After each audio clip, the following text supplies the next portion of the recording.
Alright, 5.9, complex numbers.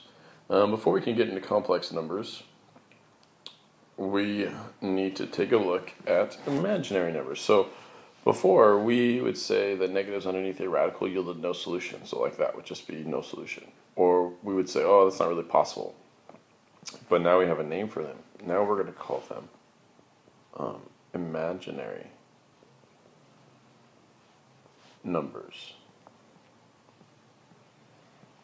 And anytime we have the square root of -1, we're going to just call that I. Kind of how we would say like 3.14159. Well, we're just going to call that pi. Same idea here. Like there's this number that we're just, instead of referring to as the square root of -1, we're just going to refer to it as I. So, well, that means if we just had I, right, that would be the square root of -1. Easy.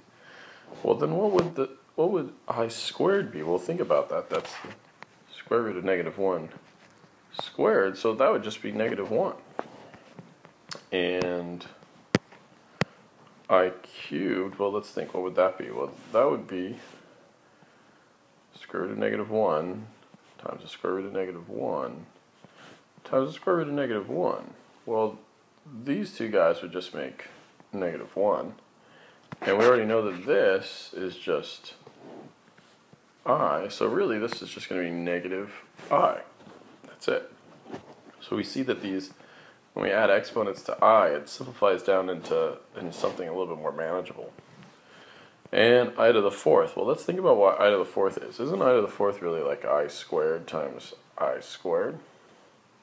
I mean, if we just add the exponents, right? I fourth. And I squared is just -1 times -1. Well, that's just going to be +1. So I to the fourth actually is +1. And actually, all of the exponents will repeat in that way. So it goes I squared, I cubed, I fourth, and then this would be I fifth, I sixth, I seventh, I eighth, and so on, and so on, and so on, and so on.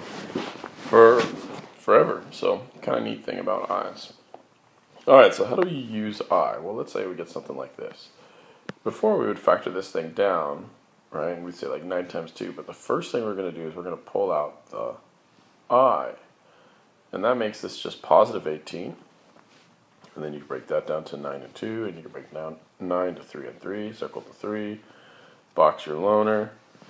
And then that means that you pulled out a 3i rad 2. Now the I technically is still a square root, but we don't have to write it underneath the square root because it equals the square root of -1. So we pull it out.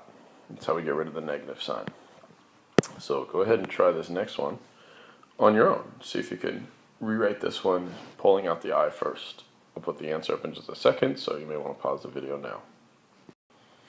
Okay, so what I did first is I pulled out the I, and then I broke down 125 to 25 and 5, and then broke down to 5 and 5, circled my 5s, left 1 and 5 inside, so there's a 5 on the outside, 5 on the inside, and I pulled out an I.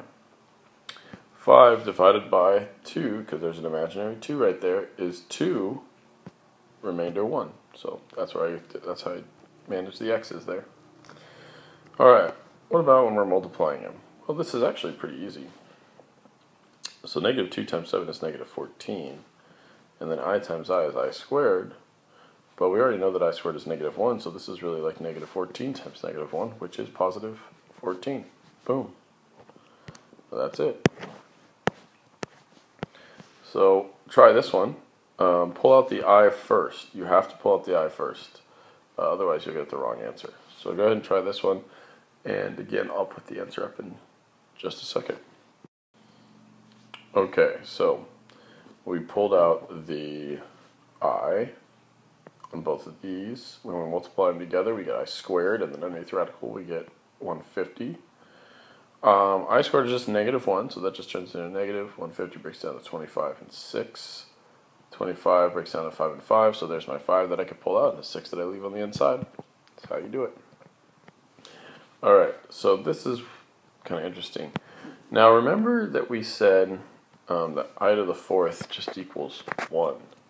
So this will actually simplify pretty nicely because we can just take out all the I to the fourths. So here's how we do it. Let's 45 isn't divisible by 4, but 44 is. So technically I could write this as I44 times I1, right? And then you add the exponents together, it'd equal 45. And technically I could rewrite this I44 as I to the 4th to the 11th power, because 4 times 11 is 44. Alright, well, and if I to the 4th is just, if this is just 1, what's 1 to the 11th power? Well, that is just 1. So you end up with just 1 times I, or just I. So actually, I to the 45th is just I, and that's because what I told you guys earlier, that this pattern just repeats on and on and on forever. So I first, I second, I third, I fourth, I fifth, I sixth, I seven, I 8, I 9, I 10, I 11, I 12, I 13, I 14, I 15, I 16, all the way up to I 45, and then, of course, even beyond that. So here's the shortcut to this, though. If you don't want to do all this breakdown work, the shortcut is just take 45, divide it by 4, and what's your remainder? That's all you care about, is what is your remainder. So remember that if you did 45 divided by 4, you'd get something like 11.25. Well, 0.25 doesn't really help you, but 0.25 does equal 1/4, which means that you had a remainder of 1. So it's I to the 1. If you got 0.0, that would be equivalent to 0/4, or a remainder of 0. And so you'd have I to the 0, which is just 1. That means that I/4 would go into it perfectly. So it's just 1. What if you have 0.5? Well, that's like 2/4, so that's like a remainder of 2. So that would be I squared.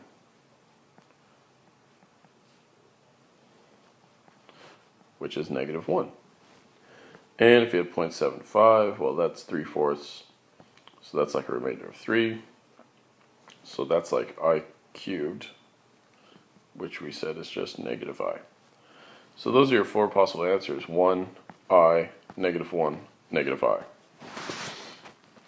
And all you're doing is taking that exponent and dividing it by 4, figuring out what your remainder is. So try this one. Go ahead and do it. I'll put the answer up in just a second. Okay. Hopefully you just plug this in your calculator. You get 75 divided by 4. You end up with a remainder of 3. That means that I 75th is the same thing as I third, which is the same thing as -I. And you're done. It's pretty simple when you know the trick. Okay, let's talk about solving this equation. 3x squared plus 48. Well, just do all normal algebra. Subtract 48, subtract 48. You get 3x squared equals -48. You can kind of see what's going to happen here, hopefully. Divide both sides by 3, divide by 3. X squared equals -16. And then we're going to take the square root of both sides. Square root, whenever we add the square root to a number, we have to put in the plus minus. And so we end up with x equals plus or minus, and the square root of -16 is plus or minus 4i. And so now we have an answer there. Okay, go ahead and try to solve this one. Again, you may want to pause the video because I'll put the answer up in just a second. Okay, just using some simple algebra, I got down to y squared equals -25, took the square root, so I added the plus minus. Plus or minus, it's -25, so it's going to be 5i. That's it, guys. I'll do the second part of this video later. So there's 5.9a, and I'll have 5.9b up later.